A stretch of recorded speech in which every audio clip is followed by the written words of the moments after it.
সেই সকালে আসি সন্ধ্যা পর্যন্ত অপেক্ষা করি, তারপর আজকে না কালকে বলে আপনারা আমাকে ঘোরাচ্ছেন। আসলে কি এই কাজের জন্য এত সময় লাগে? খুব বেশি বুঝেন, হ্যাঁ? না আসলে আমার বাবা অনেক অসুস্থ, তো টাকাটা আমার একটু দ্রুত দরকার, একটু দ্রুত ব্যবস্থা করেন না। দ্রুত দ্রুত হবে না, সময় লাগবে।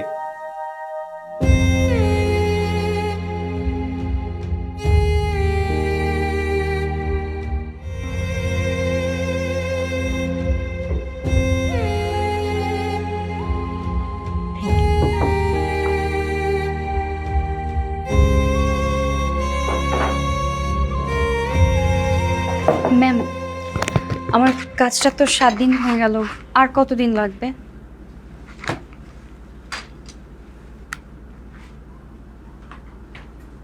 আরে বাবারে, 7 দিন হোক আর 15 দিনই হোক, সব কাজের তো একটা সিস্টেম আছে, তাই না? তোমার কাজ করব, তুমি এখন আসতে পারো।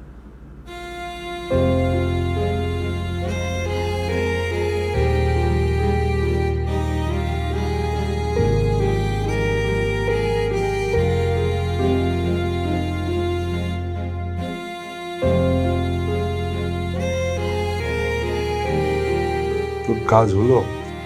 না বাবা, খালি ঘোরাচ্ছে। আজকে না কালকে, কালকে না পরশু, এইটা লাগবে ওইটা লাগবে, কাগজ জমা দিছি এখনো সিগনেচার করে নাই, নানান কাহিনী। প্রভিডেন্ট ফান্ডের কাজ তো দেরি হয়, সব অফিসে দেরি হয়, আমাদের অফিসে একটু বেশি হয় আর কি।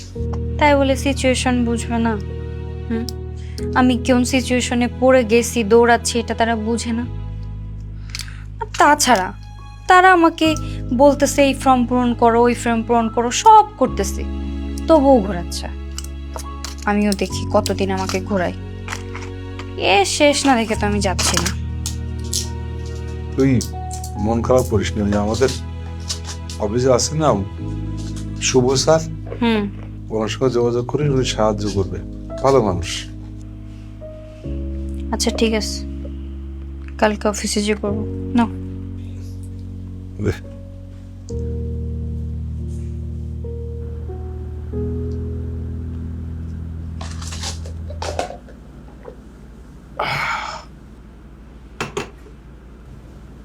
তোর অনেক কষ্ট হচ্ছে না? না বাবা, কষ্ট কিসের? আর আমাকে আর কয়দিন ঘোরাবে? 10 দিন, 20 দিন, 1 মাস? টাকা তো ওদের দেওয়াই লাগবে, এই টাকা তো ওরা মেরে খাইতে পারবে না।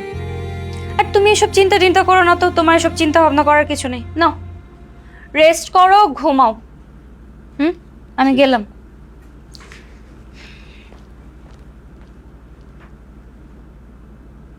আপনার কষ্ট দেখে আমার নিজেরই খারাপ লাগছে। কতগুলো দিন যাবত আপনি ঘুরে বেড়াচ্ছেন। মতিন চাচা কত ভালো একজন মানুষ, অথচ ওনার কাজটা নিয়ে সবাই কত গাফলতি করছে। কেন করছে আমার মাথায় আসছে না। আপনি কি আমাকে সাহায্য করতে পারবেন? আসলে এই ডিপার্টমেন্টের কাজ আমার না। তাছাড়া এই পেনশনের টাকা তুলতে গেলেও না অনেক কিছু করতে হয়। এই ফর্ম পূরণ করা, ডকুমেন্টস জমা দেওয়া, আরো অনেক কিছু আছে। এই সব কিছুকে অনেক ঝামেলা মনে হয়, তো এই জন্য বোধহয় সবাই এত গাফলতি করছে। কিন্তু আমার তো সব ডকুমেন্টস রেডি, ফর্ম রেডি, তারপরও আজকে না কালকে, কালকে না পরশু, এভাবে কেন ঘোরাচ্ছে আমি না বুঝতে পারছি না। বুঝতে পারছি। আপনি একটা কাজ করেন, আমার সঙ্গে চলেন অফিসে। আমাদের জেনারেল ম্যানেজারের সাথে দেখা করায় দিচ্ছি। ওনার সাথে কথা বলে আশা করছি কাজটা অনেক সহজ হয়ে যাবে। আসেন।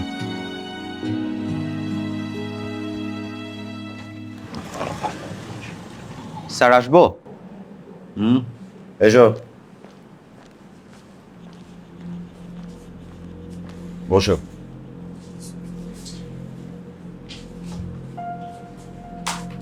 স্যার, উনি হচ্ছেন আমাদের প্রাক্তন অফিস সহকারী মতিন চাচার মেয়ে। চাচার পেনশনের টাকাটার জন্য বেশ কয়েকদিন অফিসে দৌড়াদৌড়ি করছে, কিন্তু কোনোভাবে কাজ এগোচ্ছে না। আমাদেরও তো উচিত ওনার টাকার ব্যবস্থাটা দ্রুত করে দেওয়া, কিন্তু স্যার অফিসে সবাই অনেক অবহেলা করছে। আপনি যদি বিষয়টা একটু দেখতেন স্যার। আচ্ছা, ঠিক আছে, আমি দেখছি কি করা যায়। আপনি যান, আপনার কাজ করুন। ঠিক আছে স্যার, আপনি বসুন।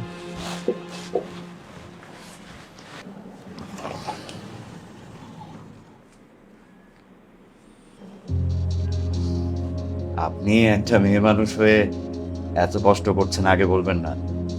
তাহলে তো এতদিনে আপনার বাবার পেনশনের ব্যবস্থাটা হয়ে যেত। স্যার আসলে আপনার সাথে যোগাযোগ করার দেখা করার অনেক চেষ্টা করেছি, আপনি তো অফিসে ছিলেন না, আর ভেবেছি সবাই মিলে আমার কাজটা হয়তো করে দিবে।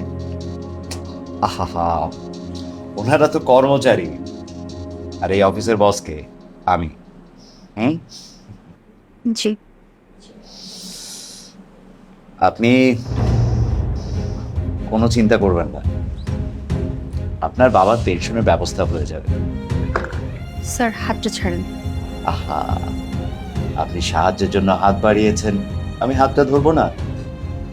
আপনার বাবার পেনশন নিয়ে কোনো চিন্তা করতে হবে না, এবং আপনার জন্য আমার একটা অফার আছে।